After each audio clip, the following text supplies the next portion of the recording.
Welcome back to the show, my friends. I am your host, Eric Szilagyi. If you've had an uncomfortable experience and you'd like to have it shared here on the show, please get a hold of me at contact.uncomfortable@gmail.com. The world wants to hear your cryptid and UFO experiences, so reach out to me and let's get yours on the next episode of Uncomfortable. If you haven't yet, make sure to like us on Facebook and Instagram, both at Uncomfortable Podcast 65. And once you do get a chance to listen to an episode or two, please make sure to leave us a 5-star rating and review wherever you can. That alone is the most important thing that you can do to help get this show out in front of more people. And with more people listening, that means more great experiences coming your way. If video is more your thing, then make sure to subscribe to Uncomfortable Podcast on YouTube, where you can get the video version of most shows. If that's where you listen to us, please make sure to click like and subscribe and hit that notification bell so you are notified with each and every new release. Take a minute and check out the Uncomfortable link tree. It's the single best place that you can find anything and everything uncomfortable all in one spot. The link for that is down below in the show notes. Got a great show for you tonight. This gentleman, the breadth of his work and his team's work, he deems himself the head maestro of small town monsters. So if you will, please give a warm, uncomfortable welcome to Mr. Seth Breedlove. Seth, welcome to Uncomfortable. Yeah, thanks for having me. So you've done this since 2021. Yes. Yep. What got you started in podcasting? Oh, you're going to flip the script and you're going to interview me. Actually, it all came about originally during COVID. I live very close to a buddy of mine who we coached football together for a local high school and middle school.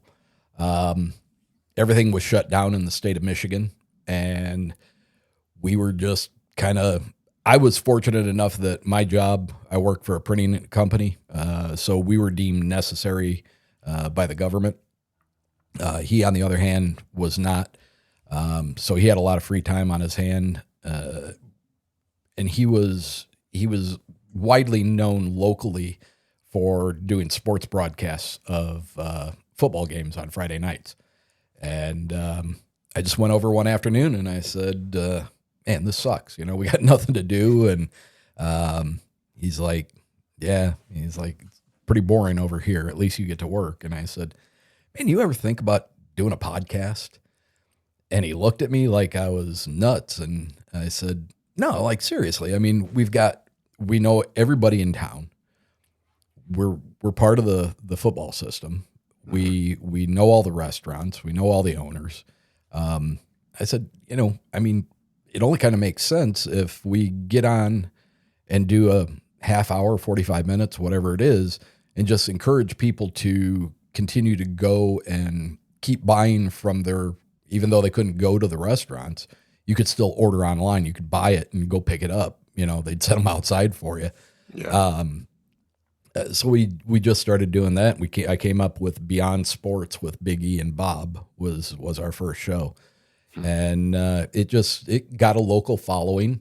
And it did well for what it was. But as the whole COVID thing kind of dissipated and things started to return to normal, he went even head deeper into coaching. So he was not only coaching football, but he was doing refereeing basketball, and he was doing baseball and all these things. And it kind of started to detract from us being able to do a regular show about our local stuff.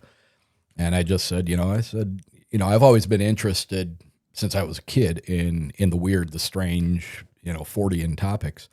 And I said, while you're doing your thing, whatever sport it was, baseball or whatever, I said, I'm just going to do a little side project. I said, probably never going to amount to anything, 4 or 5 episodes maybe. And 200 episodes later, 4 years and some months, and top 0.5% of podcasts heard in the world. Nice. I've been heard in 65. I think it was either 65 or 67 different countries at last at last time I looked, and it just, I don't know. It's insane. It's not anything I was ever trained for. It wasn't anything that I really ever aspired to. It's kind of an off the cuff, what the heck, let's try this type of thing. And I think that's probably why it works, is because you weren't really intending to do it. You just kind of fell into it. it's possible, very Yeah. possible. Yeah. Well, how about you? Listen, I mean, I'm not blowing smoke or anything, but small town monsters. I didn't know it was you, but the name Small Town Monsters, my son and I, and even my daughter to some extent, she's not quite as into the 40 as my son and I, but I mean, we've been watching your releases for, it's got to be over 10 years now. Yeah. Well, this is our 10th year. Well, technically it's our 11th. We started filming. By the way, that flicker on my camera, I don't know what that is. It happens a lot, but I just noticed it's happening again. Okay. So far everything looks fine over here. So yeah, I mean, yeah, we're at 10 years. And I mean, I'm like you, I think. Actually, I fell into it. It wasn't like we were I was writing for newspapers here in Ohio as like a freelance reporter. Mhm. And I had just started to get into Bigfoot and this kind of stuff. And I just decided maybe I can kind of like put some of the stuff I'm learning doing freelance reporting, maybe I can put that into some of the energy and the skills I was learning. Maybe I could put that into looking into weird topics. Yeah. And that was it. I mean, it wasn't anything. I definitely didn't like in 2014 when we started shooting Minerva Monster. I was not thinking that by the following spring I would be going down to like part-time at my day job so I could focus on this. I mean, that was never in my mind. Yeah. And it took another year before I was able to really focus on it full time. But even then, it's funny, like, I wouldn't have even been able to focus on it full time if it wasn't for my ex-wife, because my ex-wife really like helped me be able to focus on it. Like as a full-time thing. Yeah. And I mean, even then it was 2017 before we ever made like money on a film where I could be like, okay, well, I guess like there's something sustainable to this. I can keep doing this. Yeah. Cause it just wasn't, in those first 2 years, you were just, every dime I had like extra spending money just went into gear and stuff like that. And, and it just took a very long time of doing it. And I mean, I still feel like a fraud. How's that? For the most part. Well, I mean, I'm not a very like intelligent person. I essentially dropped out of high school, like I'm not.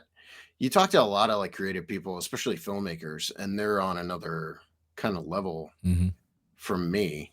So I always just feel like, oh, well, our stuff, my stuff specifically, someone's going to see through it, which like if you read reviews, they do pretty often.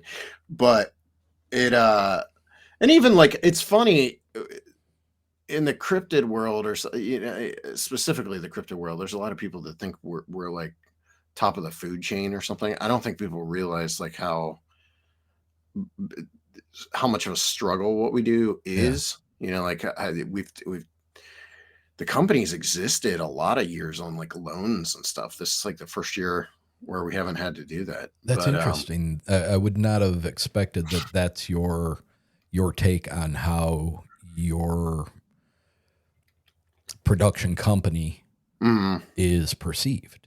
Yeah. I mean, is from the standpoint of somebody who is, I have been into this stuff. UFOs started at 5 years old. Bigfoot started at 7. I just turned 60 back in June. So I'm talking 1970 UFOs were already a huge thing to me. Yeah. The golden 1977 era. Bigfoot. First time I ever saw a picture of it was in a book in grade school. Then shortly after that, 77, I think, was when In Search of aired with the 50 some seconds of Patty walking across, completely jiggly and, and all that. But, I mean, YouTube's got its downfall for sure. But in its greatness, I mean, it's like it was designed for productions like what you guys do. I mean, now, yeah, I would say like it's weird too, and it's weird you'd bring that up because we had a lot of discussions today about that kind of stuff between Courtney and I and the guy that does some of my music, because STM didn't make its name through YouTube at all. Like in fact, we didn't even start making YouTube content until 2020, 2021. But for people like me, right, that had become extremely accessible to me, to my son. In fact, I mean, there'd be messages that would come back and forth between my son and I that would be like, "Hey, did you watch the new Small Town Monsters?" And it'd be like, if that's a good one. Did you ever watch the Minerva Monster? And he's like, "Oh shit, I never watched that one. I got to go back and watch it." So I mean, in a sense, not to overstate or make more out of it, but your type of programming has kind of reshaped, and I don't think this is an exaggeration at all, has kind of reshaped how audiences like people who use YouTube for that kind of content get to experience legends like the Mothman or the Bell Witch, and not to mention the vast amount of Bigfoot stuff, and UFO stuff for that matter. Right. Yeah. No, I could see that. I mean, it was also just that a lot of that stuff wasn't. These topics weren't being approached when we started out in a way that I could identify with. Yeah. Everything was like mountain monsters and finding Bigfoot. Yeah. And I like finding Bigfoot. But finding Bigfoot's like kind of geared at a young audience. I just didn't feel like there was anything out there that was made for people like me. And so when we made Minerva, that's what I wanted to see. At that point in time, there was a show on, what was it, like Destination America or something. And Lyle would occasionally host episodes of it. Yeah. It was called like Monsters and Mysteries in America, or Mysteries and Monsters, something like that.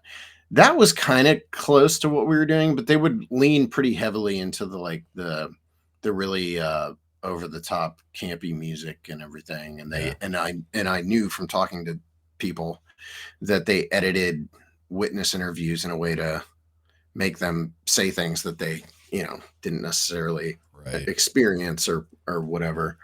Well, and for me, like Finding Bigfoot, that is, I love the show. I mean, for the time that it was on, it's not like I go back and watch it again. Yeah. But I mean, it was a comfort. I do. My son, who's 8, has recently formed an attachment to it. So. Oh yeah. It's a comfort show for me, much like the original Ghost Hunters. Then the years pass and you hear about all the different things that may or may not have been shady about what they were doing and stuff like that. But I mean, there's still things that I've gone back and watched episodes fairly recently, especially ones that may have impacted, like being local here to Michigan, from Finding Bigfoot and stuff like that. But it was just a weird time then. It's weirder now because I just feel, I don't know. My thing was just, I wanted to take the topic seriously and and not necessarily be a guy running around in the woods trying to experience something for myself. Yeah. Because at the end of the day, that's actually the thing I find the least interesting. And that's Alex's thing. Like Yeah. my thing is talking to people and learning about their experiences and the local history aspect of it. That's my thing. Well, And you did a really good job. We had the opportunity to be in the same venue. What 3 weeks ago mm, at Don Keating's yeah, 25th Bigfoot conference, and that was one of the things that I knew I bent your ear a little bit. I was trying not to do too much because I knew you had other people to converse with, but your presentation was not overly heavy on any one point. It was literally like listening to somebody who I knew was from the area, and just how you related experiences that have happened that have made news, have made headlines, have been featured in your films. It was a refreshing. You weren't an expert up there. You weren't trying to portray something that you're not. It was very. boring. No, it was probably more truthful, if that makes any sense, than a lot of the big name people that I've seen speak in the past. Nice. And I that's appreciate it. that's not. I'm not saying that to throw shade at anybody, Yeah, yeah. but everybody's got their niche, right? Everybody's Mhm. got Meldrum, rest of the soul.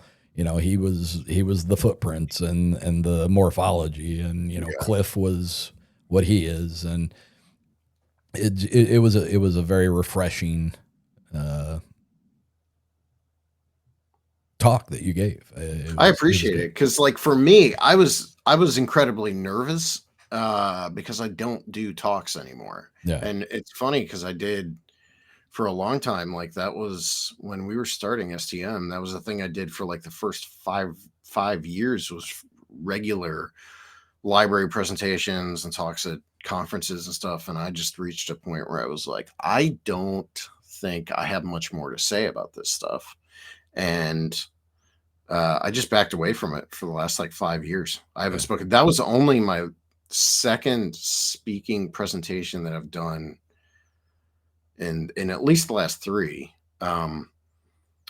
And I don't know. It always like I get in my own head in that situation too, and then I'm like, oh, you suck, and it's like I don't know. It's not easy. It used to be easy for me to get up and do that stuff. The other thing is like I'm trying to do when I'm doing those talks, I don't like a lot of people they do the same speaking presentation and I Uh, get it. Like a lot of these guys do so many of these events they kind of have to. right. Um but I've only, I just did one back in May here in Ohio at OBC and then I did this one. I was like I don't want to just do the same talk again. Yeah. And plus at that one, like Mark had kind of wanted me to do a uh, looking back on 10 years of small town monsters kind of thing. Mhm. And so that's what I did there. But I was like, this isn't going to be a crowd that wants to hear me ramble about, you know, making movies and stuff for 10 years. So I wanted to, and also the stuff I talked about is actually interesting to me. The whole like different eras Yeah. of Sasquatch historically and Yep. how the labels change and all that kind of stuff. I've always been really interested in that stuff. And the Norwalk ape story, like that's one that I've had in my back pocket for a long time because for some reason here in Ohio, nobody knows about that story. The basically for listeners or whatever, it's like here in Ohio there's a town called Norwalk and during the 1920s I think it was maybe 30s there was like they had a rash of sightings of this upright walking ape and it's really fun to track them through the archive of newspaper archives Uh-huh. because like starts as like this lady has a sighting out her backyard, and then someone else has a sighting over on the other side of town, and then someone in the woods has an encounter, and then by the time it's over, over the course of multiple newspaper articles, there's like a fully formed posse. There's a photo of the posse in the newspaper, and it's just a really fun story that for some reason has gone like largely underreported or talked about. If you Google it, you'll find a couple like cryptid wiki type things where Okay. someone did an entry about it, but I don't know why that particular. It's funny because the here in Ohio, there's the Gallipolis. It's kind of the earliest Bigfoot account in the state. It's from this town on the river called Gallipolis. If you talk to people in Gallipolis, they'll tell you it's Gallipolis. Some of those same people also yell at you if you say Gallipolis. So I don't know how to say it, so I just say it the way I want to say it. But right over the river from there, the Ohio River, is Point Pleasant. That's like their sister city. Okay. So Yeah. I was going the to say home of that the sounded mafia. familiar. Yeah, but the Gallipolis ape is like from the 1860s, I want to say, and it's interesting too because they don't refer to it as a wild man; they call it an ape, and which is kind of unheard of at that point in time. Yeah. But that's another, like, everyone in Ohio talks about that account, but no one gives the Norwalk ape his roses, and Huh. so I wonder so I why that tried to. is. Is that something that you guys have entertained working on? No, it's so old. It's such an old case that you wouldn't really be able to find Yeah, anybody that's true. connected to it anymore. Yeah. And I've covered it a little bit. I think it's mentioned in On the Trail of Bigfoot, the legend. I think it's at some point in there. There's a mention of the Norwalk ape, but mostly I've just talked about it at like speaking presentations and stuff like that. But it's funny. Every state has those stories. It's not like, I mean, I'm sure Michigan, you've got dozens Yeah. of those Yeah. types of stories. Um, and it's just cool whenever you're the guy that kind of like finds it, you kind of adopt it as your Yeah. own Yeah. story, and then you kind of repeat it over and over. What was the one you told me about? The The Dewey Lake Monster. Dewey Lake. Yeah. Yeah. Yeah. I mean, that's the stuff that really And that's a really gets me interesting going. story too. 1964. Hmm. Yeah, a year before I was born. Mhm. I was born and raised and grew up, 35 minutes from 40 minutes, maybe max, from that area. Yeah. It's a small community. They call it Sister Lakes. There's like, there's like 7 or 8, maybe 9 small inland lakes in Southwest Michigan that are all very close to each other. In the 40s, the railroad from Illinois came into northern Indiana and then went straight up into southwestern Michigan, and that's where it put it on the map because people from Illinois were traveling by train and found this area, and that's like every one of those lakes is just pretty much rental properties. I mean, there's some that live there year round, but mostly rental properties. And yeah, I mean, this was what 3 years before the Patterson Gimlin film, Yeah. and it's the entire town that is around there. They wrap their arms around this story and they hold on to it for dear life. I mean, but some what there is compelling, and the descriptions, except for one, which always kind of threw me off until about 5 or 6 years ago. One of the descriptions of the creature that was seen, it was reported that they looked wet and matted down, and like there had been lake vegetation in mixed in between in its fur. Hmm. And some local artist had done a kind of a statue figurine of this thing, and it almost kind of looked. It was very artsy. It kind of looked almost like a giant sloth. Um, it didn't really fit with the descriptions that were in the newspaper at the time. Yeah. But, you know, as the more and What more years, color was it? what's that? What color Dark did brown, they? Dark brown. dark brown to a reddish brown. Yeah. Hmm. There were three young girls who had a daylight encounter with it. One girl passed out. The other two basically froze in their steps. The one that spoke predominantly in the newspaper article stated that the skin color was almost black. But you know, there was a report where there was a gentleman and his wife, and I believe a child in the back seat. They had pulled off the side of the road, and there was this creature that very much looked like an ape that was sitting on a branch and was making clacking noises with something in its hand. But, you know, I mean, just the culmination of all the things that had been brought up in the different articles, and there were several people that went on record and in the newspapers. There was even at the time, I believe there were 3 local alcohol distributors. And one of the 3, the largest of the 3 alcohol distributors in that area, I think there's only one now. They kind of got a monopoly on it. But they had offered at the time $1,000 reward Nice. for the capture of this thing. Well, Yeah. what they didn't expect is it turned that little burg, that little area of homes, into an absolute cluster, because they were just inundated with truckloads and carloads of monster hunters That's what who happened were, with who were Minerva. coming to try to find the monster and catch up to the $1,000 reward.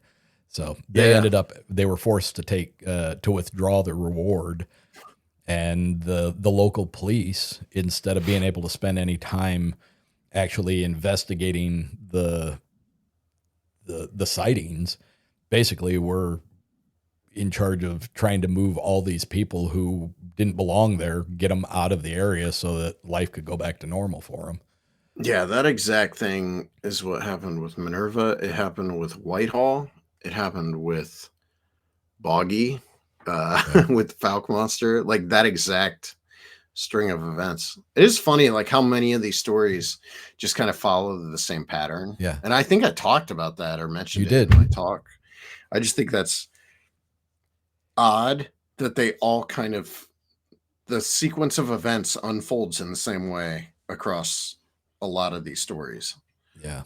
Especially those like 60s and 70s ones, and that's my favorite. That's the kind of era that I'm doing. I'm editing a movie right now about the Kinderhook creature in New York, and it's kind of similar in a way, although it's more isolated to like one family.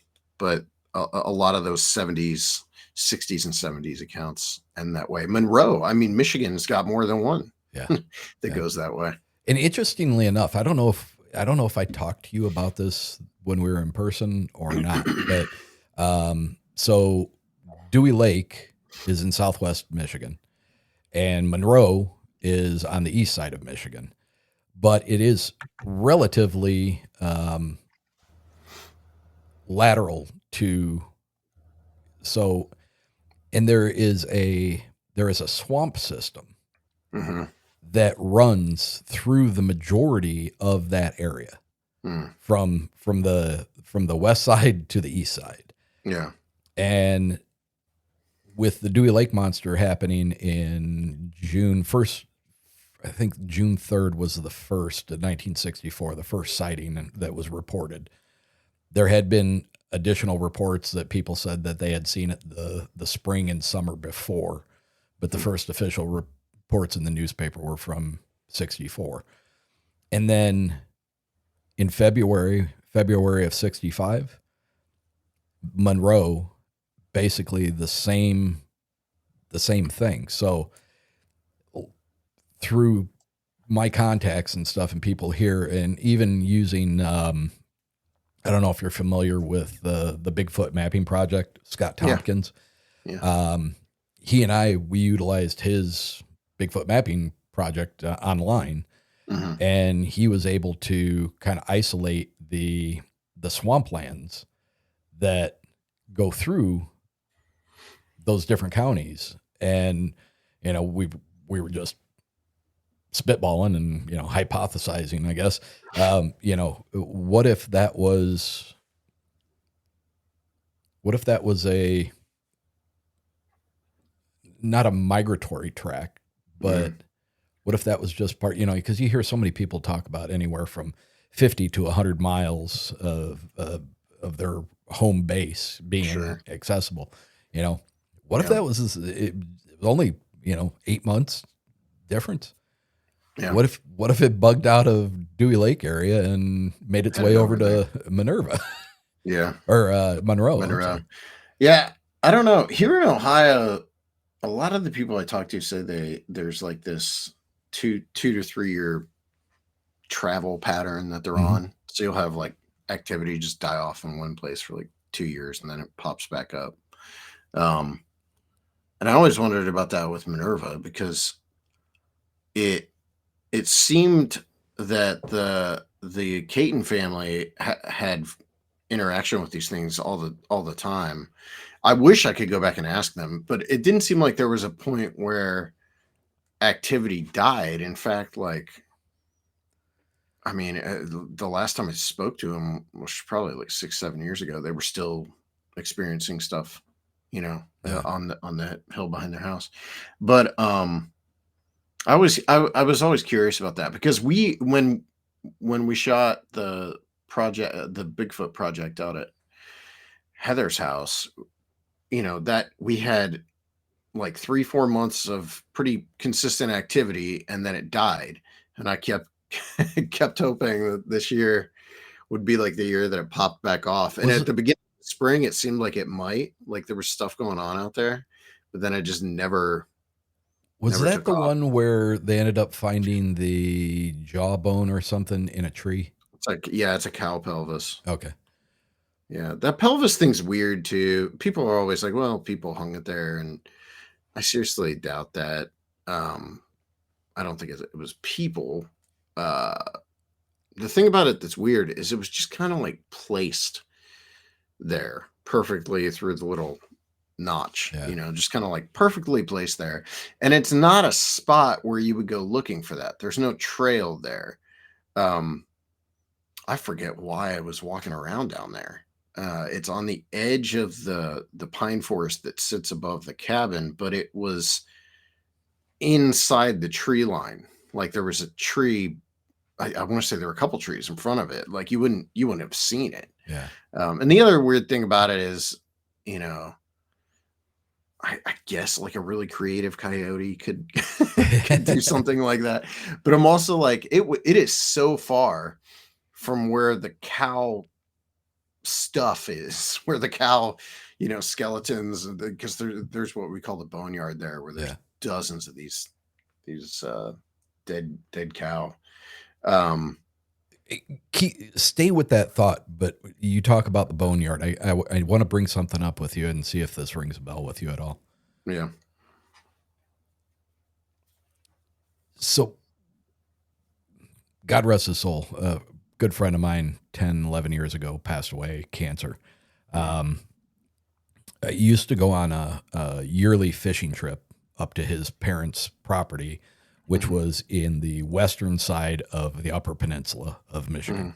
mhm. Waters Meet, Paulding. Have you ever heard of the Paulding Light? That's something you can go out just about every night of the year and see the Paulding Light. It is Mhm. strange, bizarre. Yeah. But we had gone on a fishing trip, and we usually went on 2 trips a day, which was illegal. We couldn't do that, but we did it. uh, we we just slaughtered bluegill. Yeah. But we took one afternoon, and there was like 8 of us that went. But Johnny was my good friend, and he and I we just wanted to kind of take an afternoon and go hang out together. So he said he was going to take me to his grandfather's piece of property that was about 40 minutes away from where we were staying. Mm-hmm. And we had stopped in this little town of Paulding and picked up a bunch of day old bread and like stale honey buns and stuff like that because he was going to go put it out to bait for bear. So we stopped there first, and then we went down the road a little bit, and he pulled into this property. And we walked onto this property. It was you could still see that it had been farmed within the past couple of years, but it was no longer being farmed. Mm-hmm. And we walked through maybe, I don't know, 3 or 4 acres back. And then we got to this, there was a natural tree line. And then we went through that tree line and we got into this other field that was maybe like 4 acres deep, but it was only like maybe a half to 3/4 acres wide.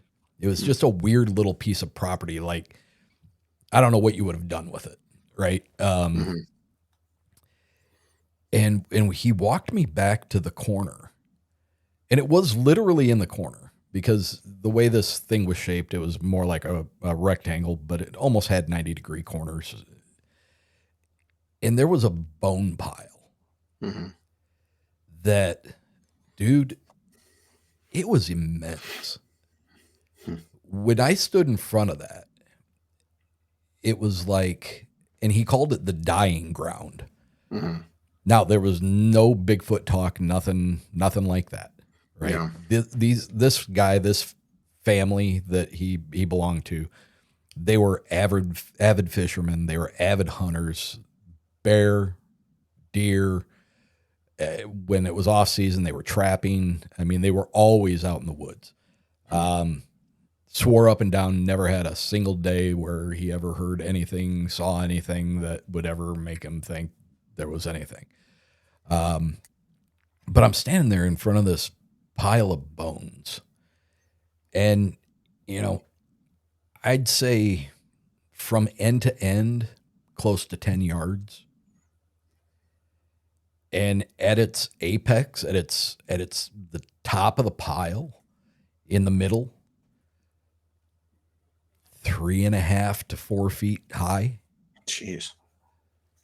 And his explanation of it was that because the winters are so brutal up in the Upper Peninsula, and depending on, you know, the availability of food and stuff like that, that these deer would just basically, you know, like elephants, go to a place and die. And it didn't make any sense to me, though, because it's like somebody, I assumed somebody, Yeah. would have had to have collected all those bones Yeah. and rib cages. And, you know, I mean, there were racks of antlers, you know, from the dead animals, and they were clean. Mm-hmm. There was nothing that I saw that would say, you know, that was predation. Yeah.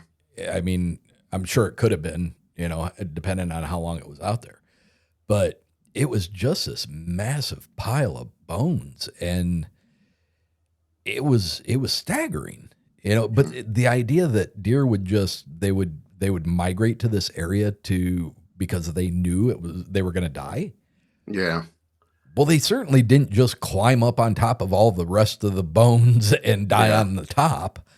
Something had to have, or someone had to have collected all that stuff. And it just always, at the time, you know, Bigfoot's always been on my brain, but at the time that was not even a thought. But I'm like, man, what would have done that? Yeah. I've never heard of anything like that. Ours, you know, what we call the boneyard was just the neighboring farm. Whatever was going on there, I have no idea. Their livestock care must have not been the best. Because we were talking, I mean, Alex and I counted north of 50 skulls. Wow. And there was, and that was just what we could see. There was stuff underneath the leaf litter and all that stuff. Yeah. So there were so many there. Some of them were rotting too, so it stinks. What's interesting is that's right by where I had my sighting, because to get the direction it was running, the thing I saw would have been running away from the boneyard. Can you talk Um, about that?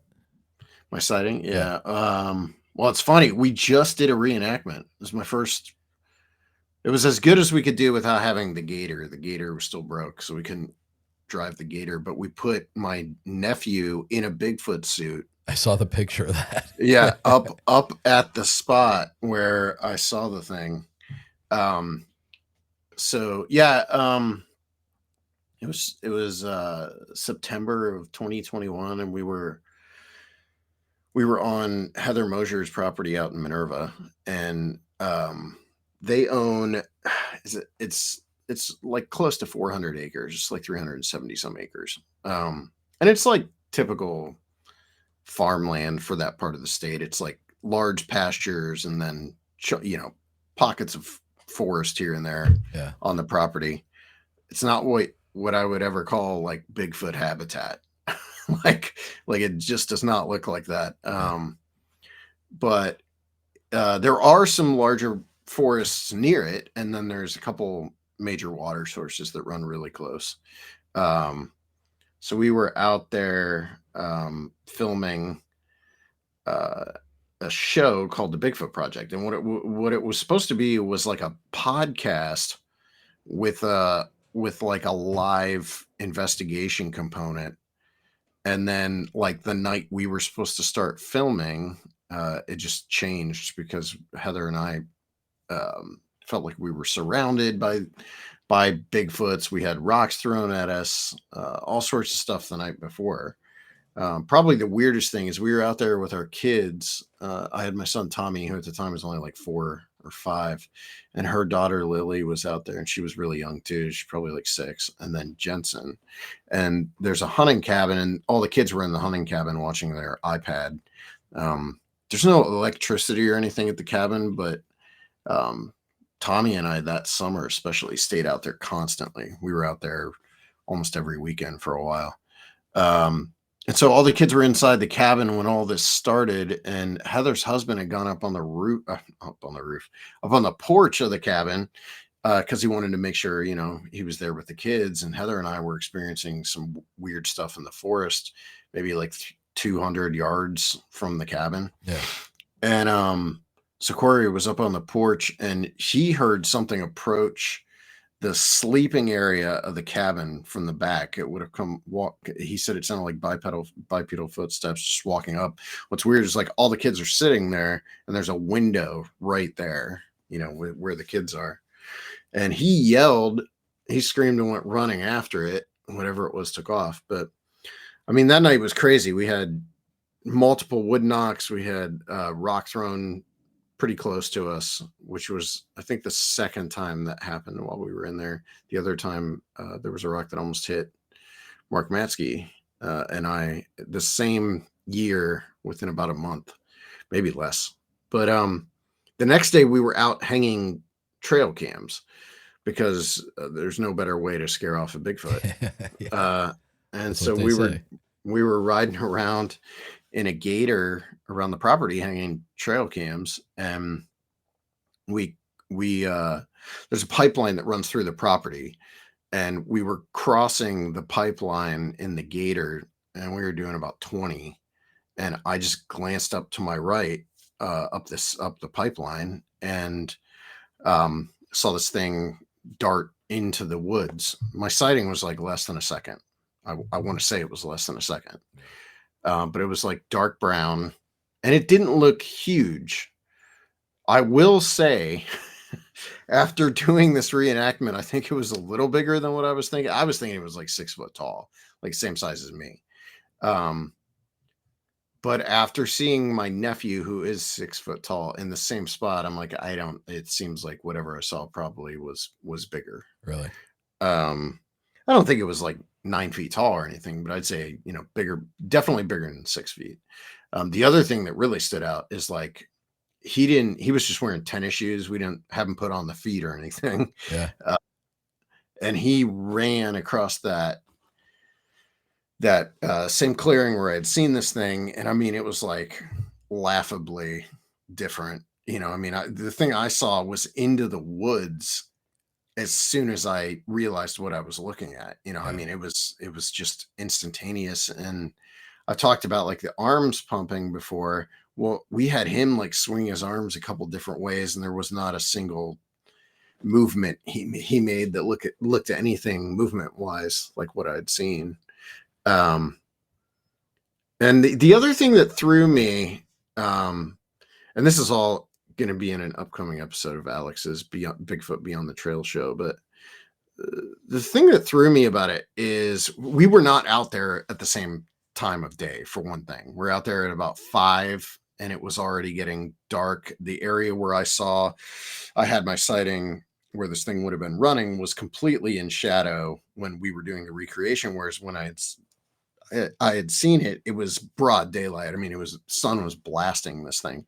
The other thing that I keep saying I need to go back and do this, but I haven't, but I don't know if I was wearing my glasses when I saw it. I think I was, but maybe not. So Courtney and I could not remember. But the thing that throws me is in my memory, I've talked about this. I could see muscle movement when this thing was running in its arm. But when we had Graydon up there, I'm like, I don't know how I would have seen muscle movement at the distance we were from this thing. So that's a little weird. But maybe, with the right sunlight and maybe if I was wearing my glasses, I could see that. There's also maybe it was a lot bigger than what I was thinking, and it was just more noticeable. But it was weird because I think I might have even talked about this in my talk. I've really started talking myself out of the fact that I had a sighting. Like I've really started getting very skeptical about it.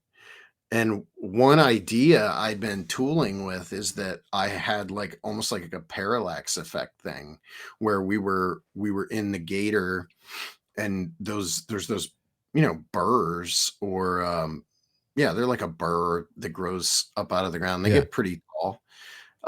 In the right spot. I was thinking maybe I saw that thing and that thing was in the foreground and we're moving and it looks like something running into the woods. But seeing Graydon in that spot, I was like, no, that is what I saw.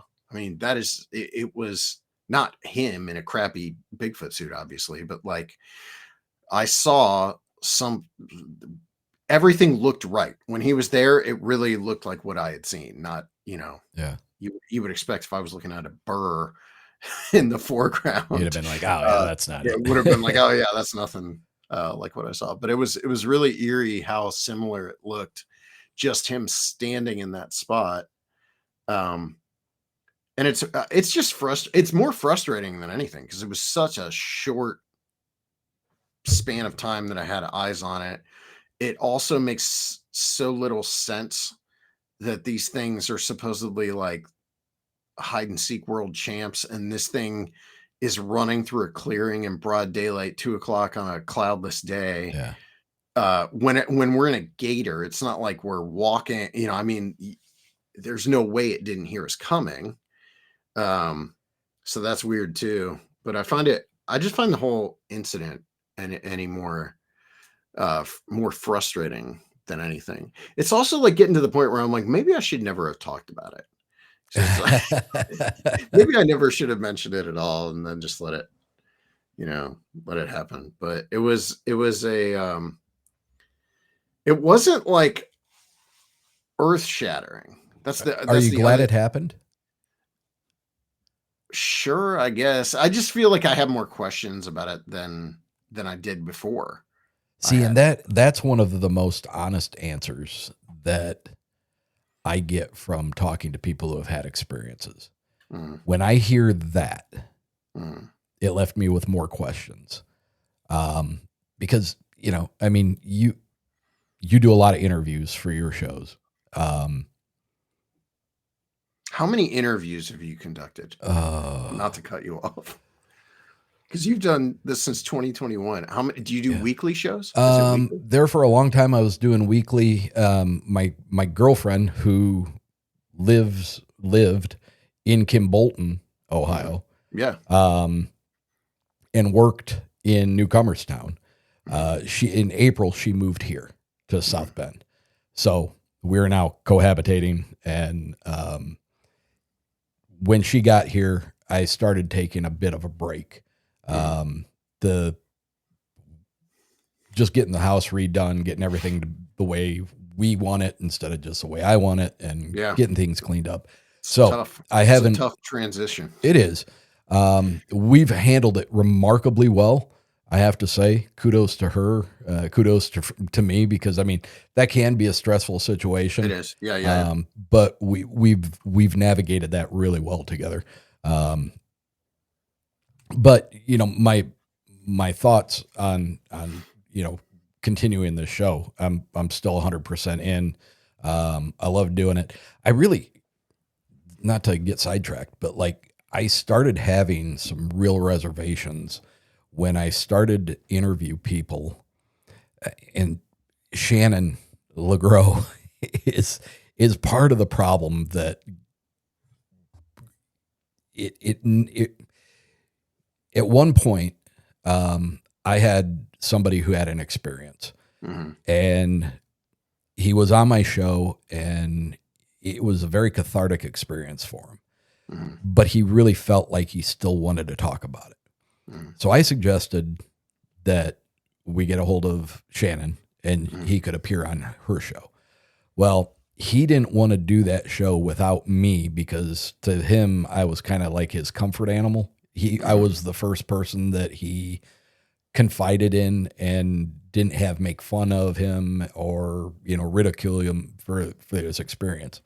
Yeah. And so Shannon and I had a conversation, and Shannon made the comment to me. She's like, we're not the barometer for bullshit. People come to us with an experience. They want to tell it. We facilitate that. And I was like, oh, well, that makes total sense. But the longer I kept doing this, I had a guy on, I won't go into his name or anything, but he had a dogman experience.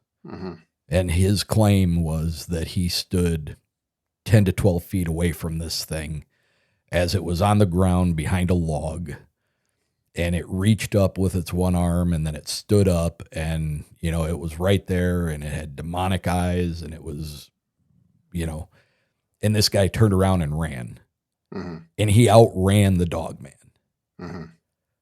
and he escaped. Yeah. That was a turning point for me, in that it's like, okay, I want to continue to cover these subjects, but I want to do it from more of a science-based,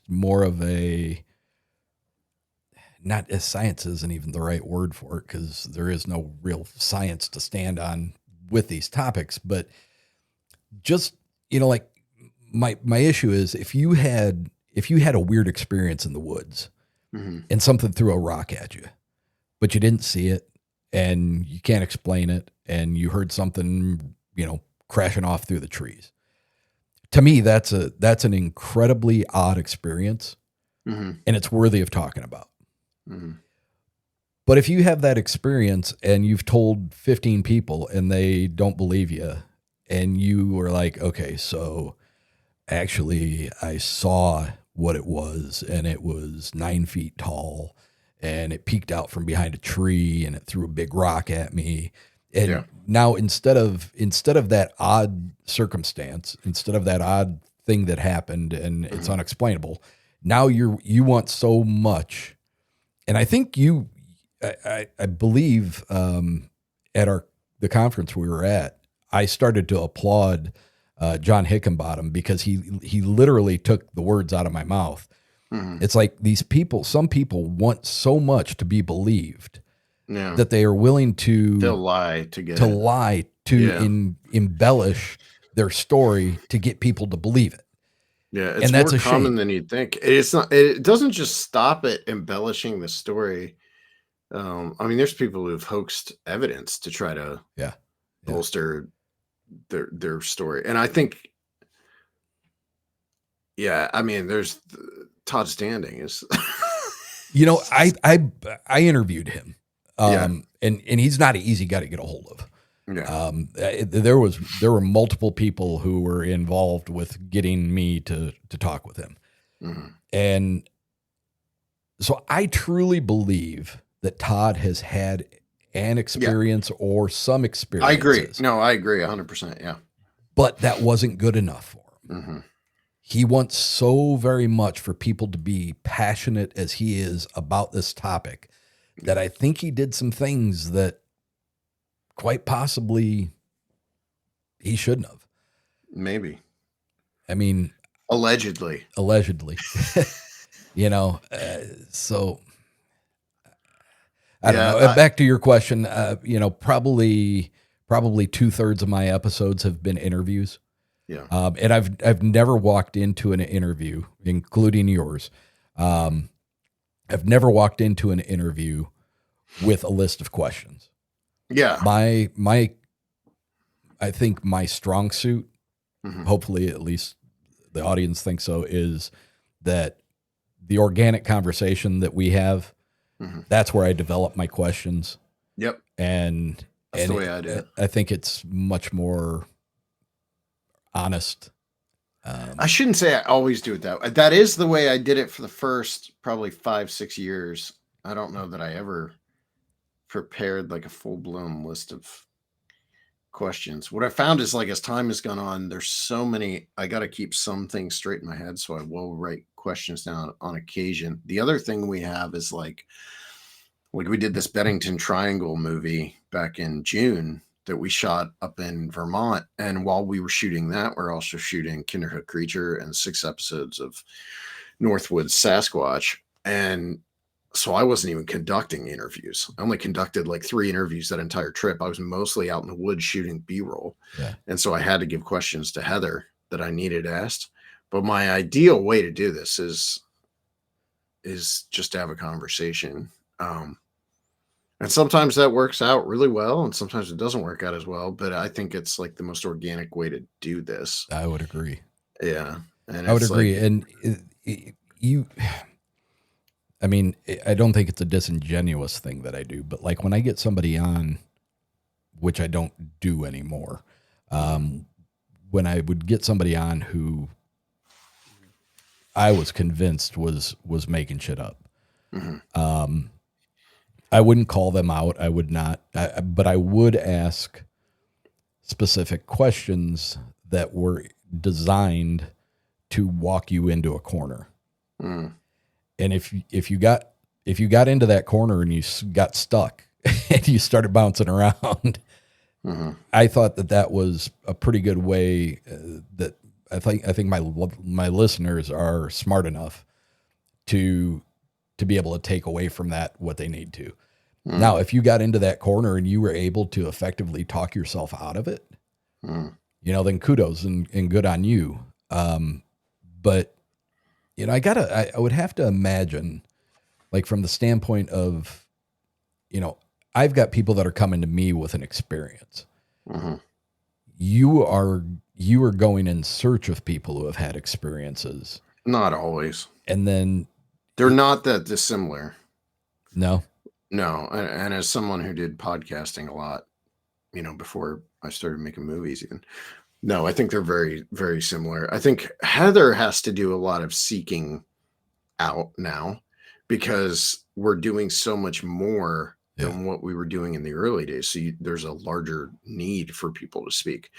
But I think she struggled even with like, when do I need to not put this person on our list because it's so obviously manufactured.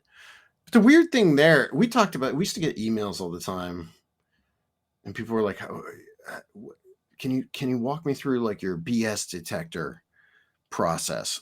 And I just don't have one. Now, there's been 2 or 3 people off the top of my head, actually 2 just in the last year, both from Michigan, where uh, I had to cut them out of something because it was so obvious that what they were talking about was nonsense. Yeah. In one case, drug fueled, and in another, attention fueled.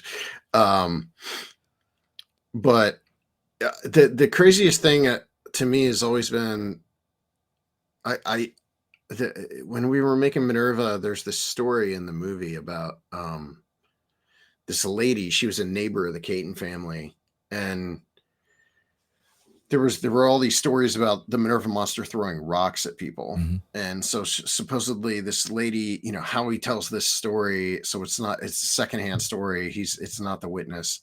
It's 2015, and he's telling me about this story about this lady who's at their house, and she's making fun of them for claiming that there's a Bigfoot in the woods throwing rocks at people. So she goes outside the house and she yells into the woods, if you're real, you should throw a rock at me right now and hit me right between the eyes. And at that exact moment, the rock comes sailing out of the woods and nails her between the eyes. And it's that story, and the story about Howie being jumped on and bit by a Bigfoot are two of the most outlandish stories in the film. But the one about the rock is the most ridiculous. Like, that's the one where I'm like, there's not a chance. And then at Minerva Monster Day, this lady, a younger lady and an older lady, approached me at the table, and the younger lady introduced the older lady as the lady who got hit between the eyes with the rock. And the younger lady was her daughter or granddaughter. I can't remember what it is. And she said, I just wanted you to meet so-and-so. She's the one that got hit between the eyes with a rock. And she's like, she wanted to tell you the story and back it up. And so the lady tells me the story, and the granddaughter or daughter goes, I've heard that story since I was a kid. I 100% believe that story. And that was the moment I was like, well, maybe I don't know. Yeah. Maybe I'm not, maybe I have no BS detector. I don't know, but that was like, it does seem like a lot of times the really outlandish stories are the ones that magically end up being corroborated somehow. Not magically, but end up being corroborated. Yeah. Obviously a red flag. That story, that to me was believable because that lady wasn't out there trying to tell her story on podcasts or TV or anything. She came up to me in an event to tell me that story. But there are people that make the rounds on podcasts and stuff like that to kind of like, they get it off their really chest. Do. And they really do. That can be kind of a red flag, I think, sometimes. They really do. Well, Seth, we're at an hour and 3. I know I promised you we'd keep it to 60 minutes. I would love to do this again with you. Yeah, absolutely. And get into the things that we haven't touched on, which there's a lot of. But where are you currently? What's the number of features and series and everything that you guys have going on? I don't know. I know Lost Contact that just came out last week was my 30th film. But Lost Contact, I finished editing last December. I've edited 2 more movies since then. So, by the time, actually, Dawn of the Dogman, Kinderhook, Bennington, it'll be 3 more. So by the time, it's probably like 35 by the time Bennington and Kinderhook come out next year. That's a crazy amount of content. 35. But then there's also like the YouTube stuff has really, been a heavy focus over the last year. So that's a completely different set of stuff. I've shot and edited 30, 40 hours worth of YouTube content on top of the films. And it'll be way more in 2026. We're doing like this huge, we haven't announced it yet, but we're doing this big, it's my goal to make it like the be all end all of Bigfoot miniseries. We're doing like a 12 episode miniseries around the US next year. And then we're doing a second season of On the Trail of UFOs. So nice. Next year should be pretty wild. What always strikes me is like your style. and I assume I assume it's your vision.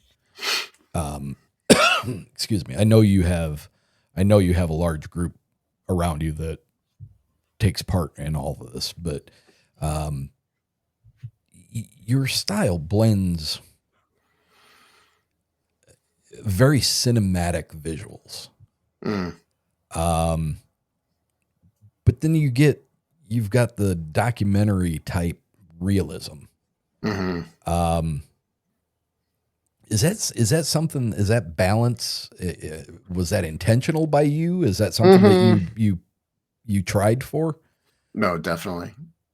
Even in Minerva, which was shot on a camcorder and looks pretty rough. It's still one of my favorites, though. Yeah, I mean it's one of mine. It still frustrates me that so much of the story didn't make it in, but yeah, definitely, because my mom, from a young age was showing me Ray Harryhausen movies and Yeah. Marx Brothers and like all that kind of stuff. And then I just grew up. I have a framed signed Casablanca script sitting above me right now. Like movies are something I've been obsessed with since I was little. Formal So training at all? no, none. We did make short films. I mean, when we were in our late teens, early 20s, we made a lot of like short films and stuff. Zach, who is my director of photography, him and I were making short films in the alley behind his house when we were in our teens. But no, there was no training. The thing is, you don't need it.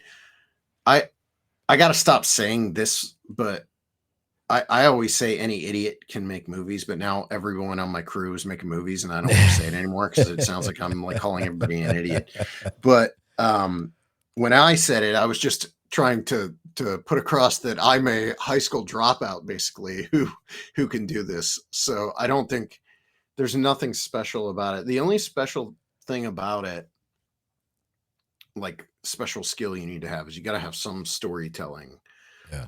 Understanding of storytelling. That's the thing I see lacking a lot in like the independent space when it comes to these topics. Is you get people with a camcorder out there and they try to duplicate what we've done, and I'm like, dude, don't duplicate what we've done. I mean, that'd be like I'm duplicating what I've seen from like stuff that I subconsciously ate up as a kid or whatever. I'm trying to ape like Spielberg and Ray Harryhausen and Yeah.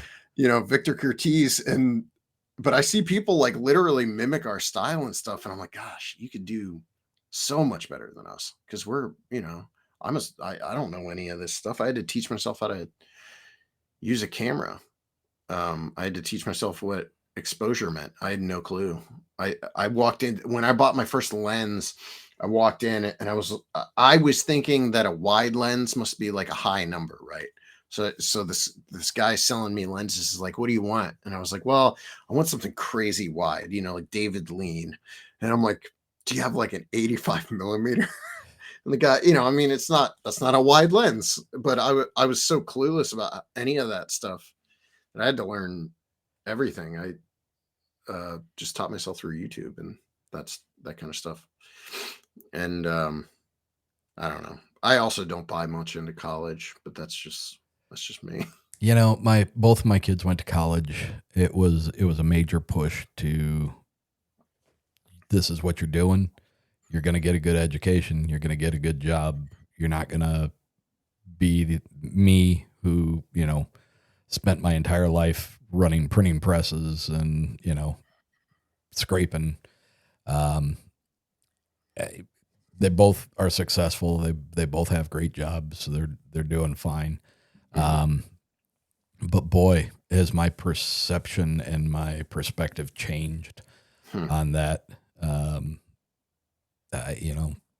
Yeah, I don't have anything against it, but specifically for me and what I wanted to do, I either wanted to write, I wanted to do something creative. So it all worked out. Real quick, Mm-hmm. what experience or testimony from somebody that you've taken that that affected you so personally and possibly changed your perspective. If you had the ability to go and witness that event, Mm. what event would that be?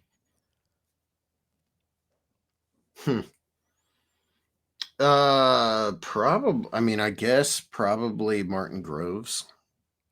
Uh, we were the ones that broke his story. Like he had never told his story before American Werewolves, and Yeah. I'm aware of the push and pull that went on behind the scenes to get him to even be comfortable telling that story. Yeah.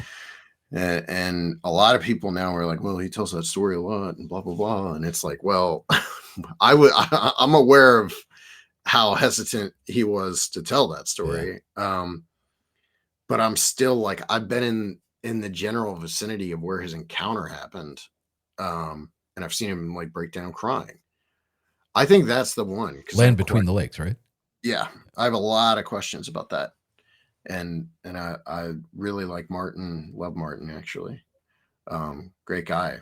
But it is a wild story. You know, it is one of the wildest stories, but it's told by a very believable witness, and that's the one where I'm like, I'd like to see. Yeah, I'd see that one. Now, if you're asking me like which interview moved me the most, there's this guy Jeff Carpenter from North Carolina. He lives down the road from where my dad's family, the Breedloves, are from. They're hill people. The Breedloves are from like middle of nowhere down by Bryson City. And Jeff, I interviewed during while I was making On the Trail of Bigfoot the Ancients. Jeff just wanted to talk about his dad, and I had just lost my mom, and it was one of those things where Jeff and I just bonded over this discussion that had nothing to do with Bigfoot, really. Like a lot of the interview was about Jeff's dad, and we both started bawling. And I've never cried in an interview in my life, but he started tearing up. And when he started tearing up, I started tearing up, and that's the only time I've ever had that happen. So I always tell Jeff, like, I think we're kind of like we're gonna be bonded for life just over that experience. And I'll be with him actually in like 2-3 weeks because I'm going down to the Smokies to do some stuff. So nice. You got a group of people working with you. You wanna give a shout out to the main players that make Small Town Monsters what it is. Yeah, there's Courtney, who's my wife. She's like our business manager. Although right now she's in Kentucky in the woods with Heather. It's her and Heather. And a witness are on there's an episode of Heartland Sasquatch that we did earlier this year where they went to Kentucky and went to this property that has, it's one of the bigger episodes of Heartland Sasquatch. It has a couple 100,000 views. It's the cavern, what is it, something about caverns, Bigfoot cavern or something like that. They're on that property like literally right now, filming right now.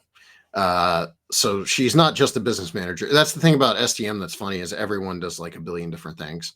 So Courtney and Heather are down there filming. Heather's our researcher, and we call her the CCO, our chief creative officer. We give ourselves these fancy names, but then we all do everything and wear every hat, so it doesn't really matter. But Alexander Pedikov does a lot of our shows on YouTube.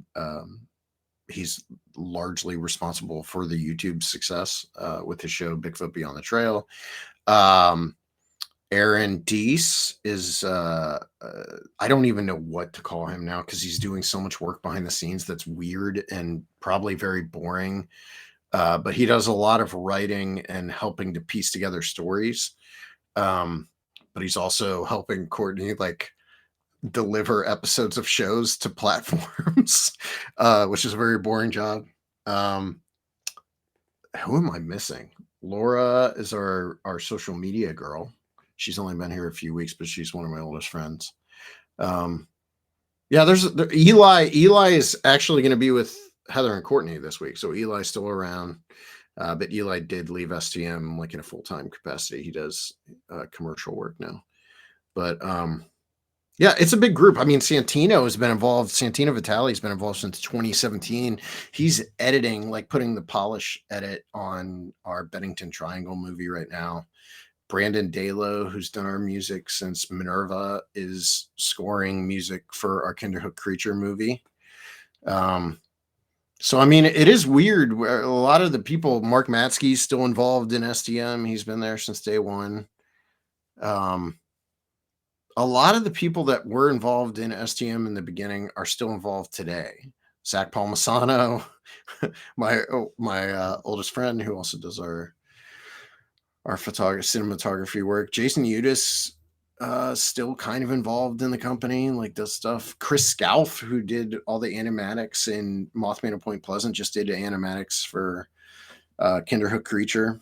Kinderhook's going to be a fun movie because I don't know how much I want to broadcast this, but there's a really good chance that's our last kind of classic STM movie in the Minerva sort of style. Really? Yeah, it just doesn't. That stuff doesn't connect anymore, and it's become a real bear distributing films. And people don't. This is really analytical and boring stuff, but the way I edit a movie is completely different from the way I edit a YouTube show. I edit an episode of a YouTube show in 2-3 days.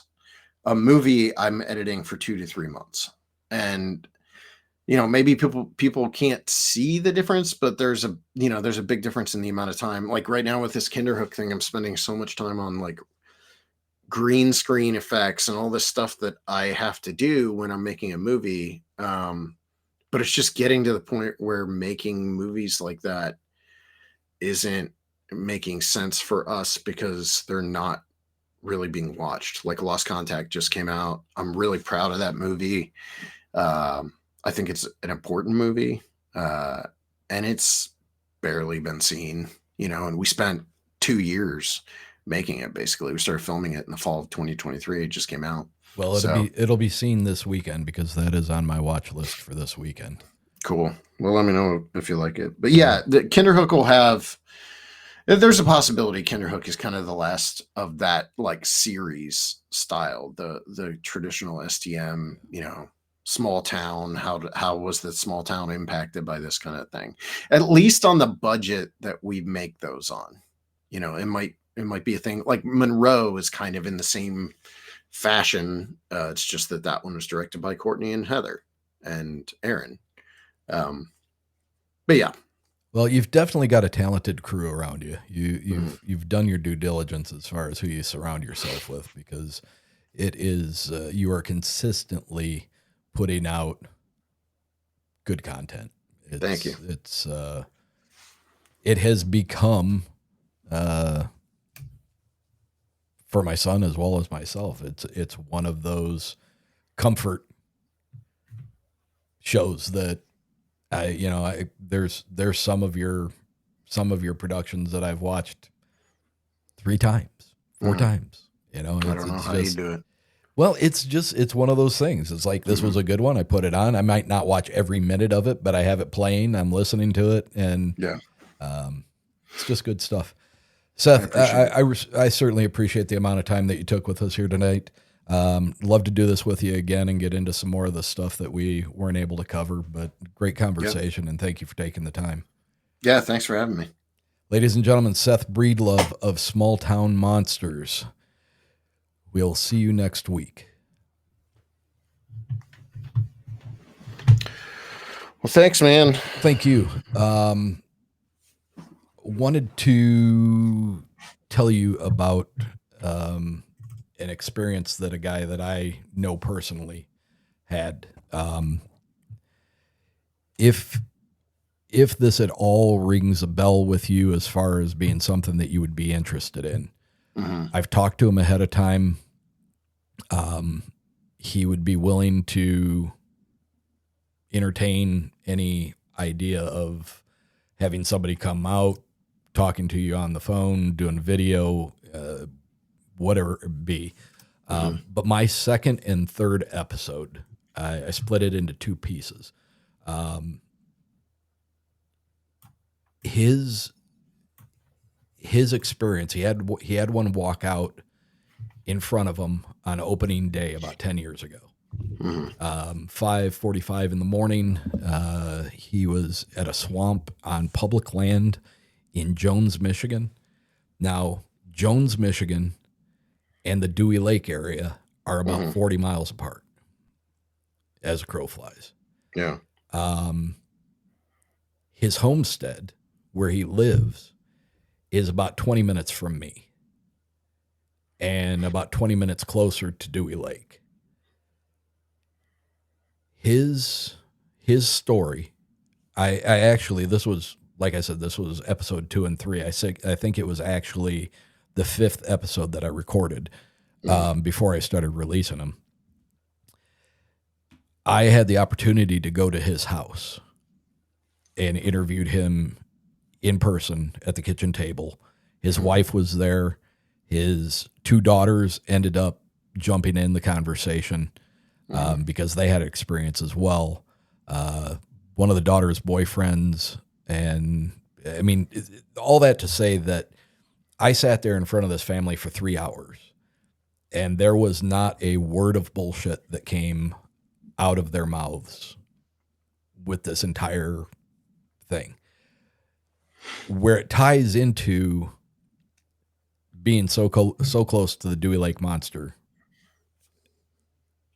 it ties in to within about 10 minutes of where I had my experience, which is by his house. And his house was, I ended up working at a high school. I told you I was a football coach.